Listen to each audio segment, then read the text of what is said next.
Hey everyone. Alright, so everyone knows that basically life and death are in the power of the tongue, correct? Well, I want to give a few examples and kind of really set the stone type thing of like how powerful our words are and basically how we can literally kill someone by just using our words. First is like kind of it's quite obvious, but not a lot of time where people don't usually think of it a lot. Is that in Genesis 1, it gives how God created the heavens and the earth, and He spoke and it created the world, created light and all that. But then again, go back to the original thing: is life and death is in the power of the tongue.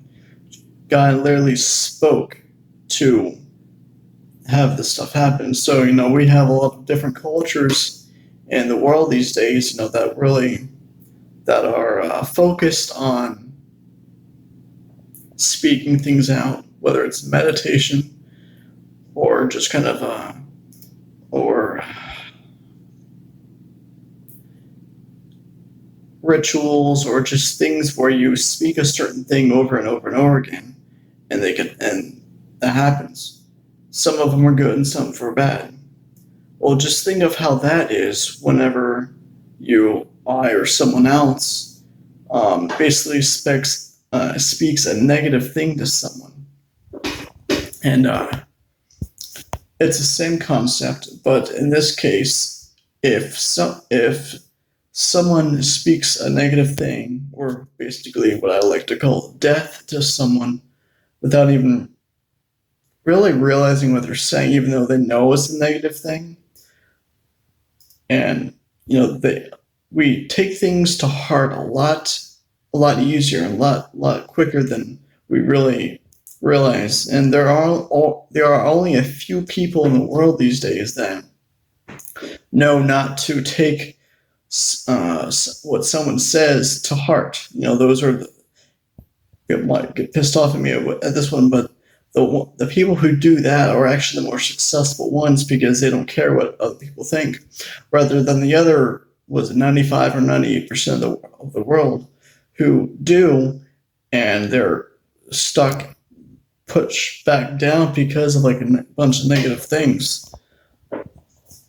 I know with my history, people spoke a lot of negative, a lot of death to me basically, and it killed me. And I didn't know what it was. I'm still recovering from it. And then of course I have a close friend of mine, who had family literally speak death to her, to the point of saying that she would never amount to anything, and she's still recovering from that. And that was a family member. Well, yes, strangers and other people, but if people just in general speak to other people like that, they're speaking death to someone. So basically the easiest way and the most proficient way of killing someone is speaking a negative thing, speaking death to someone. And I'm not talking about discipline. I'm not talking about disciplining a child or correcting someone. That's a whole different thing. I'm straight up saying that this person or you will never amount to anything else, or where you're always going to be trash, and that kind of speech. But if family or if other stranger says this to you or someone else, that's basically speaking death to them. And depending on how that person's home life is, or how strong-willed they are, they're going to believe it. And if enough people continue to do that, they're just that person's will, that person's spirit is eventually going to die, and they will barely be a walking zombie, which most of this earth is. A lot of people, they love the shows of The Walking Dead and other things like that, and yeah, those are fun. But if you look at a whole different perspective, and I'm not bringing down Walking Dead, before anyone jumps on. I'm just using that as an example. Never watched the show, by the way.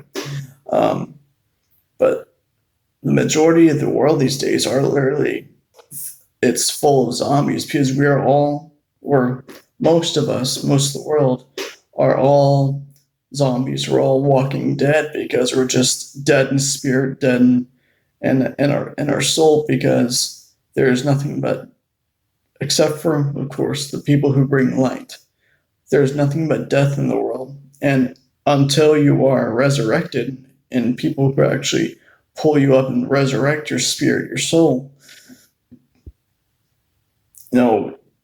you'll just be walking around as a dead person, spewing more death. And the more that spews, the more spreads around, and before you know it, we already have it nowadays, the entire world is full of death and decay, basically. And the people who are trying to bring light and are aware of how they speak can bring life and death. And like me, I try not to talk at all, period, unless I feel like I have to, or unless I feel like the Lord's leading me to say something. But I am well aware, and this is because of what the Lord has brought me through, and what He has taught me over the last, I want to say, year, 6 to 9 months-ish, that, anything I say can be taken in a negative way and in a positive way, or in a positive way, correction. And I'm still learning. I'm definitely not saying that I'm perfect, because I still say things negatively without even realizing it, and I'm like, crap. But it's a learning process. But yeah, that's basically how you kill someone, is by speaking death to them and continuing it. And the only way to really correct yourself is the Word of God, spending time with the Lord, and actually having Him transform you from the inside out. I hope you all have a good one, and the show will be starting. This is Tuesday, the 24th, I think it is. February 24th. Let me check the date. It is the 26th. That was 2 days off. Okay. But in a matter of a couple days, on Saturday, March 2nd, is the first episode of the show, Finding God in the Darkness. And I encourage y'all to check that one out. Until the next video, hope y'all have a good one.